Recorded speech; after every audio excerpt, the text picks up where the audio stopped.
राहुल गर्मी की छुट्टी में अपने मौसी घर गया हुआ था। वहाँ से आने के बाद वो अपनी माँ से पूछता है, माँ, दादी जी कहाँ हैं? घर पर दिखाई नहीं दे रही है। तो उसकी माँ कहती है, याद है बेटा, तुम्हारे पिताजी कुछ दिन के लिए बाहर गए हुए थे। दरअसल वे दादी जी को लेकर तुम्हारी छोटी बुआ के वहाँ गए थे।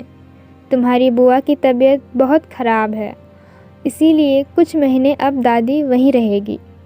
लेकिन कुछ महीने से लगभग 1 साल हो गया, पर दादी घर वापस नहीं आई। राहुल अब नए क्लास में पहुंच गया था। उसके स्कूल की तरफ से क्लास के सभी बच्चों को एक वृद्धाश्रम ले जाने की योजना बनी।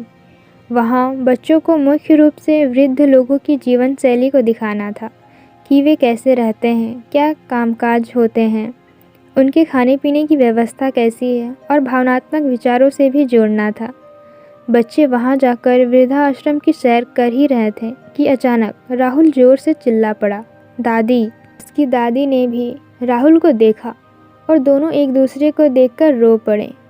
राहुल ने रोते हुए दादी से पूछा, आप यहाँ हैं, पर पापा ने कहा था कि आप बुआ के वहाँ रह रही हैं। तो दादी उसे बताती है, तुम्हारे पिताजी मुझे यहाँ 1 साल पहले छोड़कर चले गए।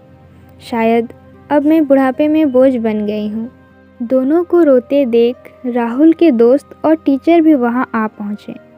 सब ये बात जानकर काफ़ी हैरान और दुखी हुए। घर आकर राहुल ने अपने मम्मी पापा से पूछा, पापा, आप कौन से वृद्धाश्रम में रहना पसंद करेंगे? क्योंकि दादी जिस वृद्धाश्रम में है वो बिल्कुल भी अच्छा नहीं है। मैं चाहता हूँ कि जब मैं बड़ा हो जाऊँ तो मैं आपको एक अच्छे वृद्धाश्रम में रख दूँ। तो उसकी माँ कहती है, बेटा, तुम्हें कोई गलतफहमी हुई है, दादी तो बुआ के घर में है। तो फिर राहुल कहता है, माँ, क्या मुझे भी अपने बच्चों के सामने आपके वृद्धाश्रम में रहने के बारे झूठ बोलना पड़ेगा? मम्मी पापा दोनों के पास ही इस सवाल का कोई जवाब नहीं था। दोस्तों, अक्सर हम अपने माँ बाप की सेवा ना करके ये सोच लेते हैं कि हमारे बच्चे तो हमारी खूब सेवा करेंगे।